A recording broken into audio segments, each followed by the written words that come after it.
Hello, my dear friends, and welcome back to Whispers of Turkish Stars. I'm genuinely thrilled you're here with me today, because this isn't just another video, it's a confession, one I've been carrying quietly for a while.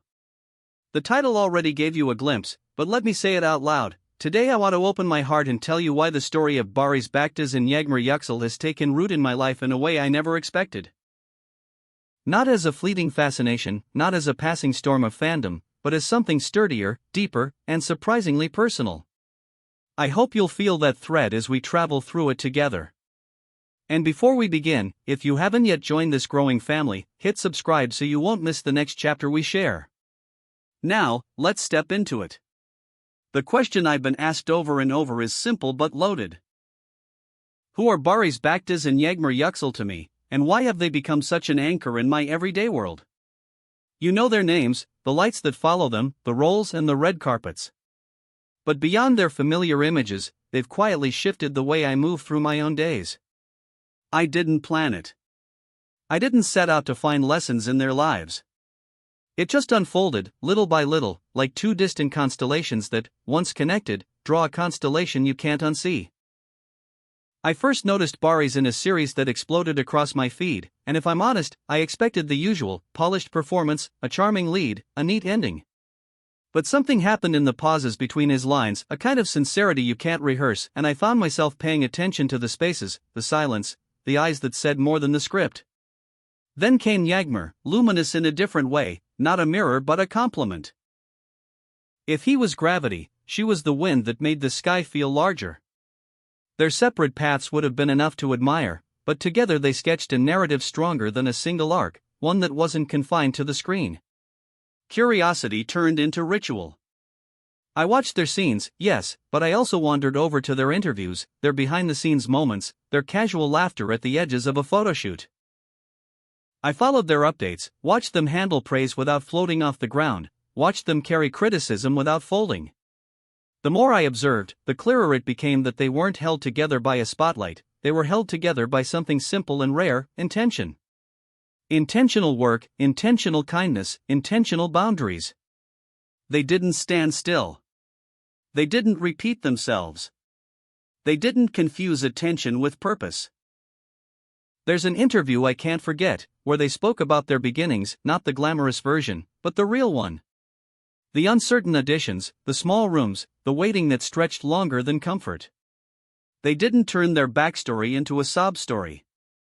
They didn't romanticize it either. They told it plainly, and in that plainness was a kind of poetry. You could hear the practice behind the success, the daily choice to try again after a door closed. If the world was waiting to crown them, they didn't behave like it. They behaved like artisans, people who return to the workbench because the work itself matters. That steadiness moved me more than any headline ever could. In a culture frenzied by image, they chose substance. In a timeline obsessed with instant results, they let growth take the time it needed. And slowly, without asking for it, they became the compass I checked when my own life felt a little unmoored. And here's the truth I promised, there was a period not long ago when I was quietly unraveling. Doubt had grown like ivy around my decisions, tugging at every thought, making simple choices feel heavy. It wasn't dramatic, not on the outside. It was the kind of unease that lives in the background hum of your mind. During that stretch, I found myself watching Barış and Yağmur more closely. Not for escape, but for example. The way they navigated rumors without becoming defensive. The way they smiled without performing happiness. The way they stepped back when they needed to, tending to their own peace without apologizing for it. One line stuck to me, not a verbatim quote etched in stone, but a message they returned to in different words: believe in your path long enough, and eventually the world adjusts its gaze. I carried that like a small ember cupped in my hands. It didn't blaze into overnight courage. It just kept me warm enough to continue. I started making choices that matched who I was instead of who I feared I might be. I quieted the chorus of outside opinions, let them pass like weather, and began to invest in what felt honest, even if nobody else could see the plan yet. The more I learned about them, the more I saw how authenticity isn't a single act but a practice. They showed vulnerability when life bent them, they laughed hard when joy arrived, they didn't pretend bitterness was wisdom. I watched them do ordinary things with care, thank their teams, show up prepared, speak kindly about colleagues when they didn't have to. I saw them take stands gently but firmly on the things they care about, the mental health conversations that need more light, the everyday respect that should be non-negotiable, the kindness extended to animals who can't ask for it. They didn't turn causes into props. Their actions were quiet enough to feel real and clear enough to matter. And because gratitude is contagious, I caught that too. Success hasn't made them forgetful, attention hasn't made them careless. Each milestone has felt less like a trophy and more like a promise to work harder, to appreciate the people who helped, to remember the long road behind the short caption. Watching that has shifted something in me. I've begun to say thank you without waiting for perfect circumstances, to recognize that the climb is a privilege even when it aches, and that we all owe debts to the hands that steadied us along the way. If I sound emotional, it's because this isn't abstract to me. I imagine some of you can relate, that sense of discovering role models by accident, then realizing you've been learning from them all along. I'm not here saying they're flawless. I'm saying they're honest, and honesty is rarer than perfection. When missteps happen, they correct course without theatrics.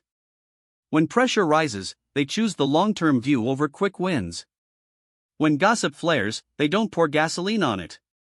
They resist the performative outrage that attracts algorithms, and that resistance feels like integrity in motion. There were days when I replayed a single conversation they had in a press sit-down, days when I looped a behind-the-scenes clip in which they teased each other between takes, days when a candid moment replaced my spiraling thoughts with a smile. Those aren't trivial comforts. Sometimes tiny proofs of goodness move mountains inside us. Sometimes a reminder that love can be tender and steady gives us permission to believe our own love stories can be, too. I've come to think of them as a lighthouse couple, not because they always stand in clear weather, but because, even in fog, their light remains. You don't see every detail from a distance, yet what you do see is enough to guide you towards safer waters. And that's what they've been for me, a quiet guide, a reassuring glow, proof that ambition and gentleness don't cancel each other out. Their evolution is another lesson. Neither has settled into a single mold. They accept new roles that stretch them, step into projects that demand range, and refuse to be framed by a single success. Reinvention isn't chaos for them, it's continuity. Each choice feels like a thread pulled from the same fabric. Do the work, do it with heart, do it with respect for the people around you. In an industry that loves to crown and then critique, they've found a way to keep walking. I think that's why their wins feel shared. Not a victory lap for two, but a moment that lifts the people who've been rooting for them from the start. All of this adds up to why their story lives in mine. It taught me that resilience is not a stoic silence but a flexible strength, that authenticity is a decision you make again and again, that love can be a source of discipline as much as comfort, that the applause you refuse to chase often sounds sweetest when it comes. They've shown me that privacy isn't secrecy, that boundaries are generous because they protect what's real, and that two people can cultivate their individual dreams without eclipsing each other. That kind of partnership is rare, and when you see it, you learn from it. So here's my confession, plain and simple. Barış, Baktaş and Yağmur Yüksel have become a steady influence in my life. Their work has entertained me, yes, but their example has steadied me. When I doubt, I remember how they keep going. When I'm tempted to perform my life instead of living it, I recall how comfortable they are letting the work speak. When I need courage, I return to that quiet message that helped me stand up straighter. Trust your path long enough, and the world will learn to trust it, too. Thank you for letting me share this with you today. I'd love to know who holds that kind of place for you. Which moments, which lines, which ordinary gestures from public figures have shaped you in private ways? Tell me in the comments. Your stories help me see our community more clearly, and they inspire what we create next together. If this resonated, tap like so others can find it, share it with someone who might need the reminder, and of course, subscribe to Whispers of Turkish Stars so you won't miss what comes next. Until our next conversation, take care of your heart, honor your ambitions, and remember that the gentlest light can still guide you home.